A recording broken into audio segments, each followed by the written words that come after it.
He once stood on the mound in Major League Baseball stadiums, thousands of fans chanting his name.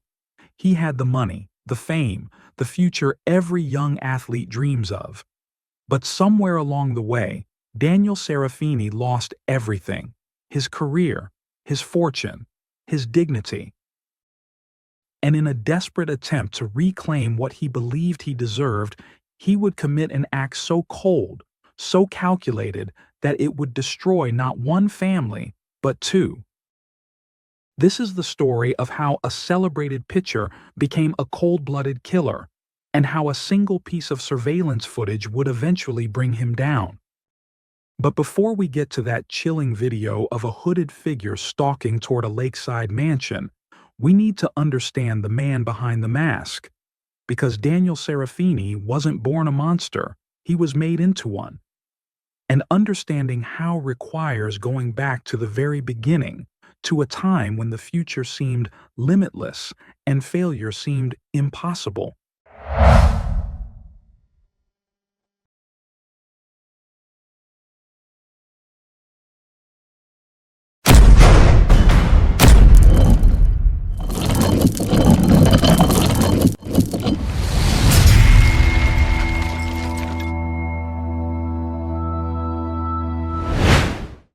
Are you ready for the darkest stories Britain has to offer? Introducing our new book, Unreal True Crime, British edition.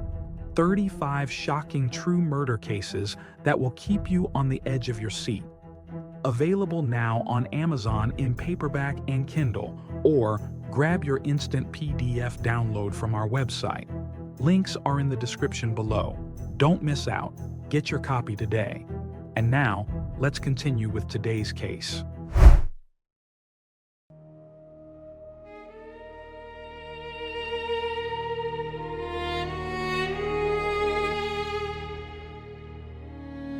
Born in San Francisco, Daniel Serafini discovered his love for baseball as a teenager. And he wasn't just good, he was exceptional. The kind of talent that scouts travel across the country to see, that coaches build entire teams around, that journalists write about in glowing profiles predicting Hall of Fame careers. By his early 20s, he had achieved what millions of young athletes only dream of: a spot in Major League Baseball, the pinnacle, the show, the place where childhood dreams become reality and bank accounts overflow with more money than most people see in a lifetime. He pitched for top-tier American teams, standing on mounds in front of screaming crowds. He crossed the Pacific to play in the prestigious Japanese Professional Baseball League, where American players are treated like royalty and paid handsomely for their talents. At 31 years old, Daniel Serafini was living the American dream in its purest, most intoxicating form. Magazine features, fat paychecks, endorsement deals, the VIP lifestyle of a professional athlete who believed with the confidence of youth that the good times would never end. But here's something you need to understand about professional sports, something they never tell you when you're signing that first contract. Careers are brutally short, and fortunes disappear faster than you'd ever think possible. The average MLB career lasts just 5.6 years. Most players are out of the game before they turn 30, with decades of life still ahead of them and skills that don't translate to normal jobs. And Daniel? He played hard, both on and off the field. As he himself admitted in interviews, he liked to gamble big. He liked to live large. He spent money like it would never stop flowing. So, what happens when a man who's had everything suddenly has nothing? What happens when the cheering stops, when the contracts dry up, when the phone stops ringing, and when the bills keep piling higher and higher? That's where our story truly begins. And trust me, it gets much darker from here. In 2007, Daniel's world collapsed like a house of cards in a hurricane. He tested positive for performance-enhancing drugs during a routine screening. He claimed Japanese doctors had recommended the substance for legitimate medical purposes, but Major League Baseball didn't care about explanations. Rules were rules. The league suspended him for 50 games, and just like that, the Golden Boy became damaged goods. Teams that once fought to sign him now wouldn't return his phone calls. His reputation was destroyed overnight. What followed was a downward spiral that would have broken most men completely. Minor league teams where the pay was a fraction of what he'd known, and the stadiums were half empty. Failed investments that consumed whatever savings remained. A bar business he'd poured his money into that hemorrhaged cash month after month until there was nothing left to lose. And debt. Mountains and mountains of debt that eventually climbed to a staggering $14 million. Let that number sink in for a moment. $14 million in the red. Can you even imagine the pressure of that weight pressing down on you every single day? The constant phone calls from creditors, the legal threats piling up in your mailbox, the shame of having fallen so far from where you once stood. His own parents, who had once watched their son with such pride from the stadium stands, mortgaged their family home to give him $240,000. It wasn't enough. Nothing was ever enough. The hole was simply too deep, and Daniel kept digging deeper with every failed scheme and bad investment. His first marriage crumbled under the crushing financial pressure. How could any relationship survive when every conversation eventually turned to money, to debt, to desperation? Divorced and broken, Daniel moved to Nevada, a shell of the man he used to be. The stadiums were gone. The cheering crowds were gone. The future he'd envisioned had evaporated like morning dew. But then, something unexpected happened. Something that seemed at first like salvation, but would eventually reveal itself to be the first step toward murder. A mutual friend gave him a phone number, just 10 digits that would change the course of multiple lives forever. The number belonged to Erin Spoor, a young woman Daniel had met years earlier when she worked as a horse trainer for his family. She was 19 when they first crossed paths, passionate about equestrian sports and still finding her way in the world. She was also the daughter of wealthy California real estate investors Robert Gary Spoor and Wendy Wood. Now, with Daniel newly single and desperate for a fresh start, he made the call that would change everything. Erin agreed to fly from California to Nevada for a date. The romance that followed was intense and immediate, like a fire that consumes everything in its path. Within months, they were inseparable. In 2011, they exchanged vows on a Hawaiian beach as the sun set over the Pacific, and then settled into a massive 5-bedroom property in Reno, valued at $1.1 million. From the outside, it looked like Daniel had somehow landed on his feet against all odds. A beautiful wife from a good family, a stunning home in an upscale neighborhood, a chance to rebuild, to reinvent himself, to leave the failures behind. But here's where you need to pay very close attention, because this is where the cracks in the foundation began to show. This is where the seeds of everything that would come later were planted. Erin came from money, serious money, old money built over decades of smart decisions and careful investments. Her parents, Gary and Wendy, had constructed a fortune through real estate that most people can only dream about. They had lived abroad in Afghanistan and Hong Kong during the 1970s and 1980s, adventurous spirits who saw the world and invested wisely along the way. They owned multiple properties, including a breathtaking lakeside mansion in the Homewood area of Lake Tahoe, worth around $5 million. Their total estate would eventually be valued at over $23 million. And Daniel? Daniel brought nothing to the marriage but debt, shame, and a desperate, burning hunger for the lifestyle he'd lost. Do you see where this is going? Can you feel the imbalance, the dependency, the simmering resentment that would inevitably follow? From the very first meeting, Daniel's relationship with his new in-laws was tense enough to cut with a knife. Gary and Wendy Spoor were not thrilled, to put it mildly, that their daughter had dropped out of dental school after meeting this washed-up baseball player with a mountain of debt and a history of bad decisions. They had paid for that education. They had invested in their daughter's future. And now she was throwing it all away for a man who couldn't even support himself. The Spoors even threatened to sue Daniel for the tuition money they'd already paid. Imagine those early family dinners. The forced smiles across the table. The uncomfortable silences that stretched on too long. The elephant in the room that everyone could see but nobody would name. Eventually, the initial anger subsided into an uneasy truce. After all, Erin seemed happy. She and Daniel had 2 children together, a boy in 2017 and another in 2020.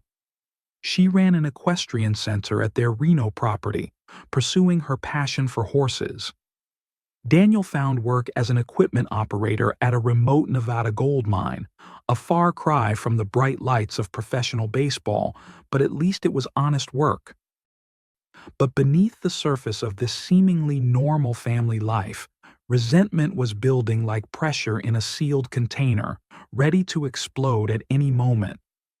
Daniel had become completely dependent on his in-laws' generosity for everything that mattered. Gary and Wendy paid for housing. They covered childcare expenses.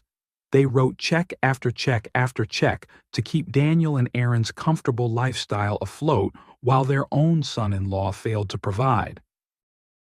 And here's the detail that prosecutors would later seize upon, the clause that would become central to understanding the motive for murder. There was a prenuptial agreement, a document signed before the wedding that clearly stated if Daniel and Erin ever divorced, he would receive absolutely nothing from the Spoor family estate. Not a single cent. Zero. Everything would stay with Erin and her family. Think about that for a long moment. Really let it sink in. A man who once had millions, who once had everything, now completely dependent on people who didn't particularly like him, who looked down on him, who reminded him with every generous check exactly how far he had fallen. And if the marriage ended, he'd be right back where he started. Broke. Alone. A complete failure. Meanwhile, arguments about money became a constant background noise in both families' lives. Heated discussions about Daniel's terrible investments that kept losing money. Screaming matches about politics and lifestyle choices. Bitter disputes about a $1.3 million renovation project for the Tahoe house that Gary and Wendy wanted completed their way. The checks kept coming, and so did the resentment. And somewhere in the darkest corners of Daniel Serafini's mind, a solution began to take shape, a permanent solution to all his problems. But what no one knew was that Daniel wasn't alone in his scheming. There was someone else involved, someone disturbingly close to the family, someone who would eventually become the key to unraveling everything. Her name was Samantha Scott. She was Erin's close friend, practically family at this point, and she worked as the nanny for Daniel and Erin's 2 young children. She was in the house constantly, day after day. She knew the family's routines, their schedules, their secrets, their vulnerabilities. And at some point, she became something much more to Daniel than just the hired help. You see, Daniel and Erin had entered into what's called an open marriage, a non-traditional arrangement where both partners are allowed to pursue romantic relationships outside the marriage with each other's knowledge. A strange choice, perhaps, but one that seemed to work for them, or at least, that's how they described it to others. And within that arrangement, Daniel and Samantha began a relationship that would ultimately lead straight to murder. What kind of hold did Daniel have over Samantha? What promises did he whisper in her ear? What glittering future did she believe they would share together once the obstacles were removed? Did she know when she agreed to help him exactly what she was agreeing to? Or did she only understand the full horror of the plan when it was too late to back out? These are questions worth holding in your mind as we move toward the darkest chapter of this story. It was a Saturday, early June in California, warm and sunny with crystal blue skies stretching from horizon to horizon, the kind of perfect day that makes you feel like nothing bad could ever happen, like the world is fundamentally good and safe and beautiful. Erin loaded her two children, ages 3 years and 8 months, into the family truck and drove the hour-plus journey to visit her parents at the Lake Tahoe house. When they arrived at the stunning lakeside property, Gary and Wendy were overjoyed to see their grandchildren. There's something about grandchildren that can heal even the deepest family wounds, and since the boys had been born, the relationship between Wendy and Erin had improved dramatically. The family spent a glorious afternoon on the water. Gary took them sailing on the lake, the children laughing and splashing as the boat cut through the gentle waves. The sun warmed their faces. The old tension seemed to be fading under the warmth of the California sun. 3 generations together, making memories that would last a lifetime. Or so they thought. That afternoon, Wendy wrote Erin a check for $90,000, just another in the endless series of financial lifelines thrown to keep her daughter and son-in-law afloat. Only a week earlier, they had given Daniel $70,000 directly. The generosity never stopped, even as the resentment it created continued to grow on the receiving end. As the sun began to set over the mountains, painting the sky in shades of orange and pink and gold, Robert went to the kitchen to cook dinner for everyone. It was peaceful. It was perfect. It was exactly the kind of evening you dream about when you imagine your golden years surrounded by family. At 7:45 p.m., Erin kissed her parents goodbye, loaded the kids back into her truck, and headed home to Nevada. The headlights disappeared down the winding mountain road. But here's what no one inside that beautiful lakeside home knew. They were not alone. They hadn't been alone all day. And the nightmare was just minutes away from beginning. Earlier that day, while the Spoor family was out on the lake enjoying their perfect afternoon, surveillance cameras throughout the neighborhood captured something deeply disturbing. A figure dressed in dark clothing, face completely hidden beneath a hood and white mask, backpack strapped firmly to his shoulders, walking slowly and deliberately toward the Spoor residence. This wasn't random. This wasn't spontaneous. This wasn't a crime of opportunity or passion. This was a predator who had studied his prey carefully for a long time. He knew the house intimately, every entrance and exit, every blind spot. He knew the layout, where the bedrooms were, where the family gathered in the evenings. He knew exactly when they would return from the lake and, more importantly, exactly when Erin would leave with the children. And so he waited, hidden somewhere inside or near the property, patient as a spider, sitting motionless in its web, hour after hour after hour, calculating, ready, listening to the sounds of the happy family just feet away. The family came home from the lake. They didn't notice anything wrong. How could they? Everything seemed normal. They cooked, they talked, they laughed about the day on the water.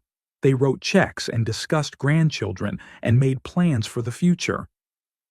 And when Erin's truck disappeared down the winding road toward Nevada, carrying the children away from what was about to happen, the hooded figure made his move.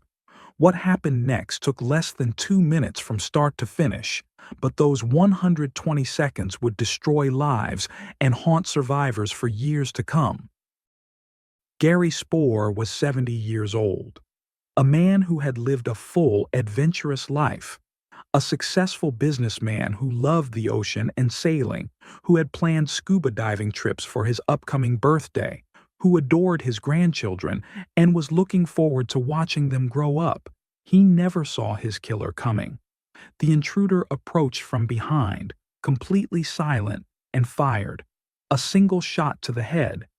Gary collapsed near the fireplace without ever knowing who had ended his life or why.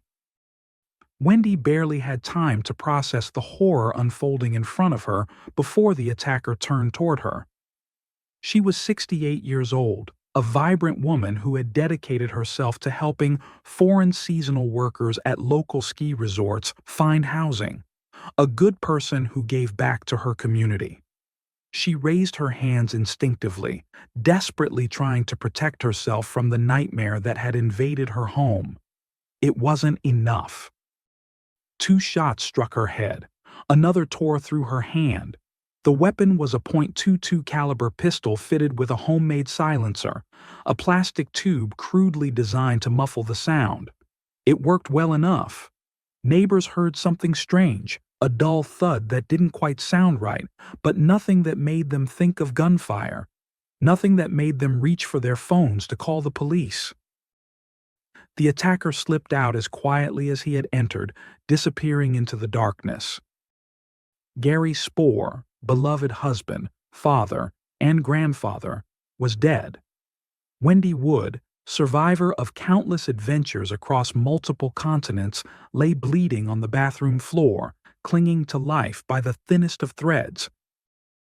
And here's the detail that still haunts everyone who knows this case. It was Wendy's dog who saved her life. The family pet found her and licked her face vigorously, desperately, until she regained enough consciousness to reach for her phone. With 2 bullets in her head, somehow, impossibly, through sheer willpower, she managed to dial 911. But she couldn't speak. The operator on the other end heard only gasping, labored breathing, and then silence. When paramedics finally arrived, they found a scene that defied any logical explanation. A wealthy couple attacked in their own home, expensive jewelry completely untouched, including a Rolex still strapped to Gary's wrist and a diamond bracelet still glittering on Wendy's arm. No sign of forced entry anywhere. Nothing stolen. This wasn't a robbery gone wrong. This wasn't a random act of violence. This was a cold, premeditated execution. But by whom? And why? The peaceful Lake Tahoe community was shattered by the news. Local police hadn't investigated a murder in over 20 years. This kind of violence simply didn't happen here, in this paradise of million-dollar vacation homes and weekend boaters. Wendy survived the attack, but the road to recovery was almost impossibly brutal. 2 bullets to the head had left her with damage that would take years to overcome. She had to relearn how to walk, how to talk, how to eat. Basic functions that most of us take for granted became monumental daily challenges. And the cruelest part of all? She couldn't remember the attack. The trauma had erased those moments from her memory entirely. She couldn't identify her attacker because she had no memory of being attacked. The one witness who might have solved everything was trapped behind a wall of amnesia. Investigators had the surveillance footage of the hooded figure, but the mask and hood made identification impossible. They canvassed the neighborhood. They interviewed everyone connected to the family. Nothing. Adrienne, the younger Spoor daughter, became the public face of the desperate search for justice. She held emotional press conferences, begging for anyone with information to come forward.